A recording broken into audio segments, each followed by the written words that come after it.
Hello, and welcome to our presentation, Inclusive Access Neither Inclusive Nor Accessible. A little bit about who we are. My name is Melody Rood. I use she, her, hers pronouns. I am the Student Success and Open Education Librarian, as well as an assistant professor at the University of North Carolina at Greensboro. And Katie, do you want to introduce yourself? Yes, thank you so much. My name is Katie Wagman. My pronouns are she, her, hers. I am a textbook affordability fellow with 20MM, and I am also the director of access and equity at UCLA's Academic Affairs Commissioner's Office. I'm currently a third year UCLA student studying public affairs. So, what are inclusive access models? This definition comes from inclusiveaccess.org, and it states that inclusive access, also known as automatic textbook billing, is a sales model for college textbooks. Essentially, digital content is delivered to students by the first day of class, usually through their learning management system, and then students have a period of time to opt out before they are billed through their tuitions and fees. These programs typically charge a flat fee per course or credit hour for students to have access to course materials. While that might sound kind of good on paper, there are a lot of issues with inclusive access. So let's talk about some of those potential issues. The first one is that a lot of students don't realize that this is a rental program, so access to materials will often expire after the course, and sometimes students want to hold on to those materials. Also, not all courses use textbooks. We've seen where courses don't assign textbooks, they might assign a series of journal articles to read. In that case, a lot of times those courses are still being charged that flat rate. So when a student would have otherwise not paid anything additional, they are now being charged that rate. The same goes with OER courses. So sometimes, professors make the effort to switch to OER to try to relieve some financial burden for their students. And in some cases, through inclusive access, those courses are still charged that flat rate. Also, we know that tuition builds interest. So if all of the costs are being added onto the tuition, what is the actual price per credit? Some courses have materials that cost less than that flat rate as well. So it might be great if you have a $300 textbook and you're only paying $60 to have access to it for a semester. If you are in a class where you just have to buy two novels that, total, $24, that's going to be less money than what you are being charged through inclusive access. Also, some people feel that the opt out process is confusing, and some students feel that it is intentionally confusing because when students aren't able to opt out, the company makes money off of that sort of confusion. Some courses also may deny an access code if opted out, so it sort of removes the illusion of a choice. And then also, it just removes competition to make the most sales. If all students are being charged these rates, it's usually going to one company or bookstore or publisher. They are making the most sales. They don't have to compete with the local bookstores anymore, or even, Amazon and Chegg. We've seen situations where contracts can sometimes increase the rate without renegotiating. It also removes incentive for faculty to consider less expensive options. If they do have, a $300 textbook, why would they consider something less if students can now access it for a flat rate of, $60 or $80? Also, students have to make higher stakes opt out decisions with less time. We've seen where inclusive access collects data on students, and there's just generally a lot of privacy concerns going on. Sometimes requesting a print copy can be an additional cost to the flat rate. So if you're somebody who prefers a print copy of the materials, you might still get charged that flat rate for the digital materials, and then you have to pay an extra fee for the printed copy. And then students sometimes still have to buy consumables that are not available through the bookstore or through inclusive access. So things like art supplies, kits, and so on, while still being charged the flat rate. So there haven't been a lot of studies on this so far because it's still a fairly new thing. But from the study that we looked at, we see that there are no statistical significance, that there is no statistical significance in academic success rate when an inclusive access program was in place. So now I will turn it over to Katie, who will talk about what's going on at UCLA. Thank you, Melody, for that introduction. I am going to talk about this issue specifically in the context of UCLA and the UC system as a whole. But before I kind of dive into this, I wanted to note a couple of different statistics to keep in mind as I talk about inclusive access at my institution. So first of all, I want to note that textbook inflation rate is about 3 times that of the inflation for the nation. So when we all are kind of thinking about like, oh, inflation is going through the roof, we need to also realize that textbook costs and out-of-pocket costs for students are going through the roof even more. It is a kind of a disproportionate number in comparison to everything else that we buy. At UCLA, 27% of undergraduates are Pell Grant recipients, meaning that they display an exceptional financial need. At the UC system, there is 33% of undergraduates that are Pell Grant recipients. So when we're kind of talking about the needs of students and these issues of basic needs, that is kind of an exponential problem here because we do have such a large population within the system that does have specific financial needs. As Melody has already kind of talked about, inclusive access puts these students and all students at jeopardy through automatically billing large sums of money that create even more of a financial burden than college students already have to deal with on the daily. And it also does not give the autonomy to students to make academic decisions that would impact them financially because, you know, we are automatically opted into these programs.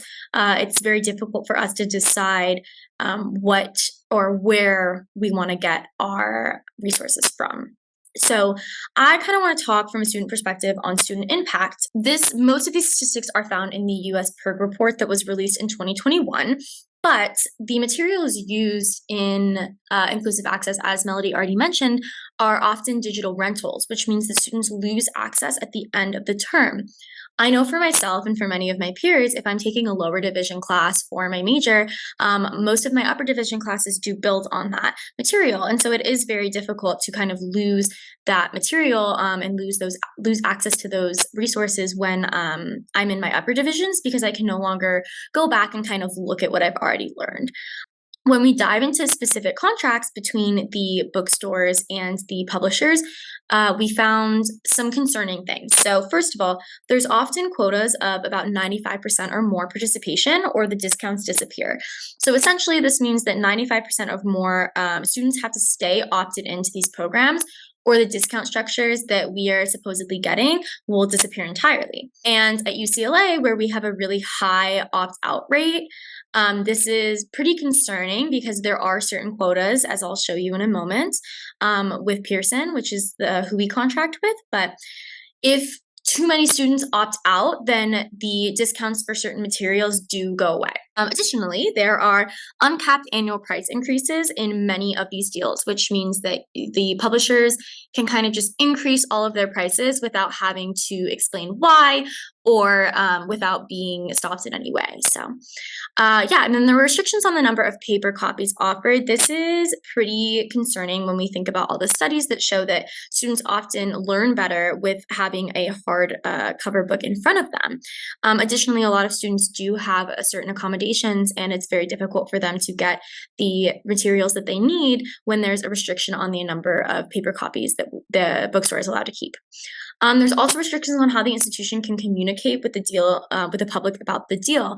This is something that I have found to be one of our major problems at UCLA is that it is very difficult to advocate for students and even for faculty to advocate for themselves and their peers if we don't even know what the deals say. We are not allowed to see the deals when they are current and active.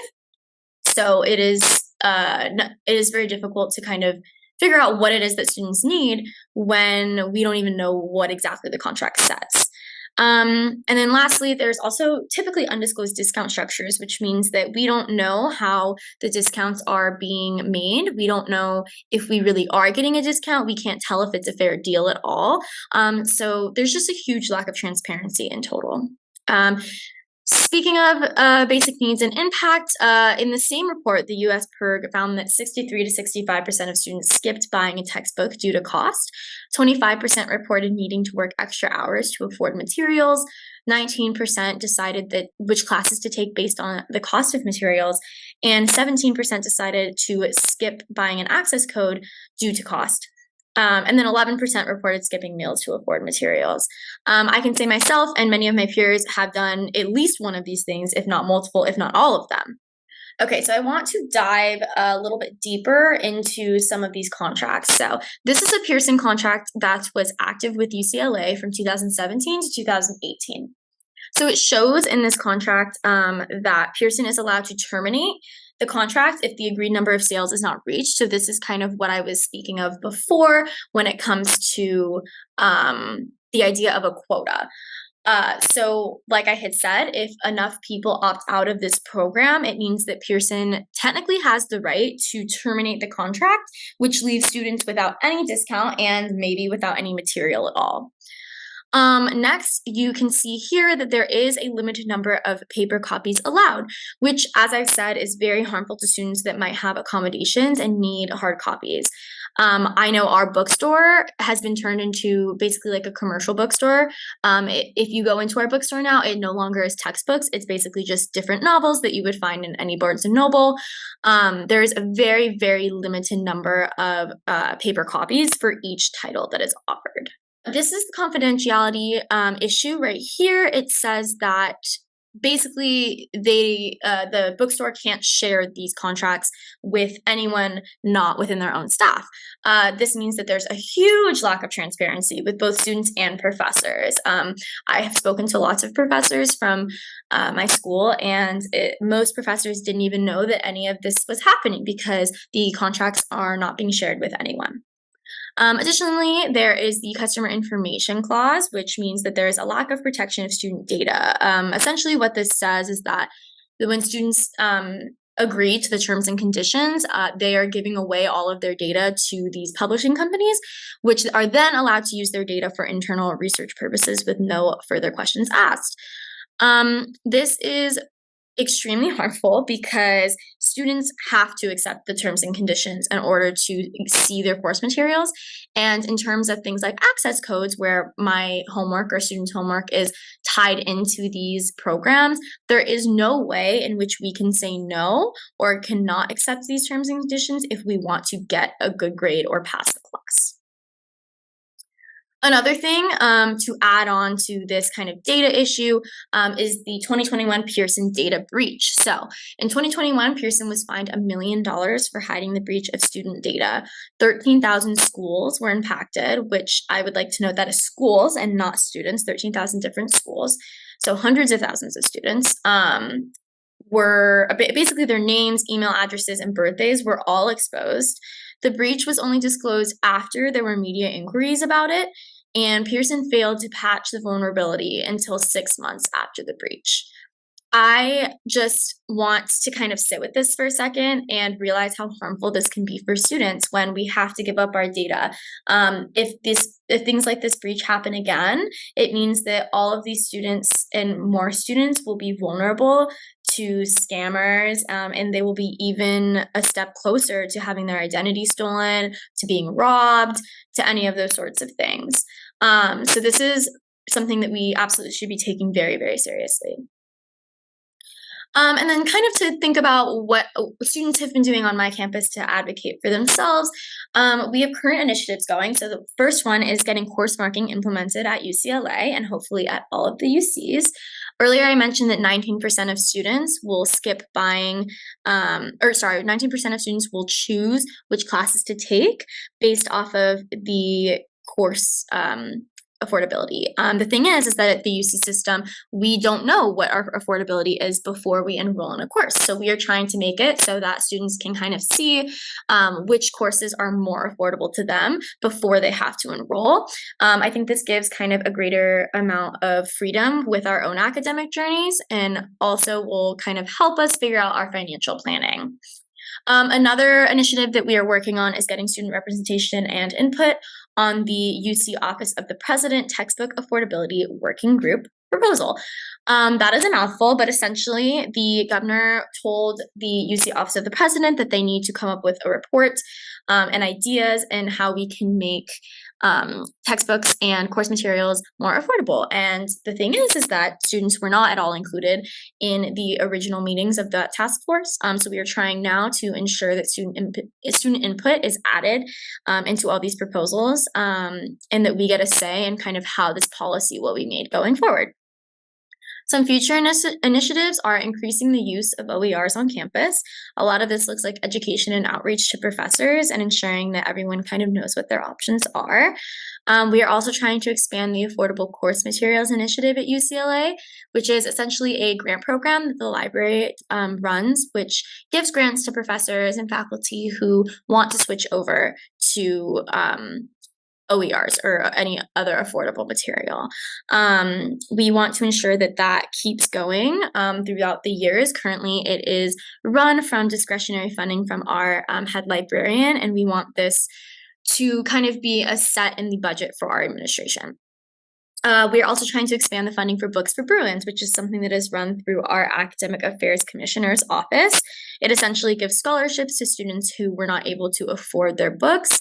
The only issue is that students have to pay for the books first and then get reimbursed after, and they cannot get reimbursed unless they paid for the book through the UCLA store, which means that if they try to find the book elsewhere for cheaper, they will not get reimbursed. So this is another way that, administration often tries to get students to use their programs and to use inclusive access as a whole. So now I'm going to talk about the Inclusive Access Program introduced at my institution as a librarian and a faculty member. That program is First Day Complete, and it is through Barnes & Noble Education, Barnes & Noble being the bookstore on campus. So this is a definition from their homepage, and it states that UNCG First Day Complete is a course materials delivery program, so rental, that lowers the cost of course materials and ensures undergraduate students have their required course materials on the first day of class. It also states that the program provides all required textbooks, lab manuals, access codes, and digital textbook versions to undergraduate students. So let's break down First Day Complete a little further beyond what they just claim on their website. So the first and most important fact is that all undergraduate students are automatically enrolled into the program, making this an opt-out program. Students are charged a flat rate of $20 per credit hour, so $60 for a typical 3-credit course for all of their materials for that class. And that rate is then billed to their tuition so that students aren't paying anything right now. This next part is really important. Courses that do not have a textbook or use an unlimited access library license, ebook or curation of journal articles, or any other openly licensed alternative will still be charged the flat rate. So to put it simply, any course where students would otherwise not pay anything for course materials, those courses are now being charged $60 to that student's tuition. So can students just opt out of First Day Complete for those courses? No, students can only opt out by semester. This means that students must know to multiply $60 to the number of 3-credit courses they are taking a semester, and then look up the cost of all their course materials for the classes to see if it'll be cheaper to stay in First Day Complete. And if not, the onus is on them to opt out of First Day Complete. Students have roughly 2 weeks to decide to opt out from the time classes start. Based on the amount of faculty and students I've talked to, it is unclear how much is known about First Day Complete campus-wide. Just this semester, students have told me that they are waiting on their books that they ordered from Amazon, but didn't realize they were automatically enrolled into a program that should provide their materials. Essentially, they were paying twice for their materials. I've also had faculty reach out to me asking if we can order an ebook copy of their textbook, not knowing that students who stayed opted into First Day Complete should already have access to their books. In fact, most of them didn't even know what First Day Complete was. And some professors told me their books were back ordered through the bookstore, making it not true that students had access to their materials on the first day. As you can see, there are several issues for both students and faculty alike, and yet the bookstore profits off of those misunderstandings. Let's look at an image from the bookstore's website. When students search for their materials, they're going to see this message. And it states, these course materials are included as part of your UNCG First Day Complete program. Please visit the homepage to learn more.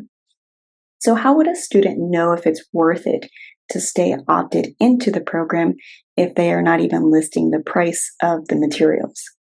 Well, they wouldn't unless students know to select the opt-out option. So if we were to go back and select the opt-out option through this drop-down menu, which students would need to know to do that, to search for the same book that we were looking at before, you can see that this book is about $18 new and $13 used. So this is less than what they would pay if they were opted into First Day Complete, because this is a fairly cheap course material. I should emphasize that these are Barnes & Noble prices too, so students could possibly find it even cheaper elsewhere. So in this situation, students would lose money on this course if they stayed opted in. However, they may have courses where they have textbooks that cost $300+. So there is a chance that it evens out or saves them money, considering students can only opt out by semester. But the issue is all of the roadblocks and the lack of transparency that prevents students from making informed decisions. So unfortunately, First Day Complete has had a negative impact on our long-standing OER programming through our library. We've been supporting OER and textbook affordability grants since 2015, saving our students over $3 million at UNCG, making us one of the most successful grant programs in the state. The way it worked was that the teaching faculty would apply to our grant program, pitching an idea to eliminate their textbook or significantly reduce the cost of their courses. Typically, winners of the grant would either swap their materials for OER or use free library subscription materials like curated articles and ebooks. And then we would award those faculty anywhere between $1,000 to $3,000 per course that they make free or significantly reduce in price. With students being automatically enrolled into First Day Complete, students will be charged $60 even if that instructor made plans to use OER or other free materials, essentially undermining the professor's efforts to lift financial burdens for their students. With First Day Complete in place, our highly successful grant program will most likely come to an end. Like many other academic institutions, we are suffering from budget issues, and it no longer makes sense to spend library funds on stipends when the return on investment for student savings is no longer viable or measurable. So what questions should you be asking if inclusive access is introduced to your institution?